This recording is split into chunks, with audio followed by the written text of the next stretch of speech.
what's up? Magandang gabi sa inyo lahat. Ako nga po pala si Carl G na nagulap sa grupong 2YG, Tunog ng Valenzuela. Shoutout nga pala, Youth on the Right Records. Shoutout rin sa mga tao na nandito. At shoutout sa mga idol natin. Debut, shoutout nga pala sa mga urado na nandito. Enjoy lang natin ang ating gabi. Ang aking kakantayin pala, syempre nagmula sa totoong buhay, totoong istorya.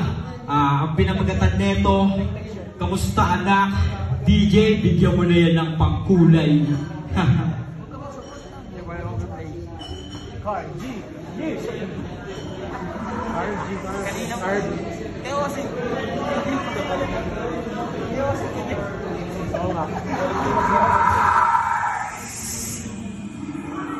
Hindi ko na alam kung saan ako dadalhin. Ang hawak ko lang palagi ay aking napatalim. Nandoon lang sa dilim, mag-isa lang ako men. Sa agos ng buhay ko, saan nga ba ako dadalhin? Kamusta anak? Kamusta? Lumapit sa musika kesa naman sa droga na walang mapapala.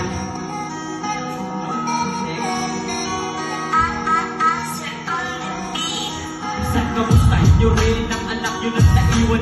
Hindi puro sarili at puro lang kasiyahan. Malaki ang katanungan kung bakit yun nangyari. Hindi sana ako, beto kung hindi yun nangyari. 5 taon ng gulang nung inang ko lang ako. Hindi ko pa inisip kung paano magtakbo. Basta laro lang ng laro, yun lang aking inatupang. Tapos sa aking isip pero dahil bumabagabang. Na bakit sila kompleto at meron silang magulang. Ako yung bold, bakit na sila nagkulang? Bakit naghiwalay o bakit sila nag-away? Kundi yun mangyayari, walang anak na magdadamay. Sa aking tinatanan, padilim na padilim. Mga salita ko pinitawan, panalim na panalim. Nalulukot ka sa dilim, o lagi ay patalon. Kung pwede ko ulit o tapusin.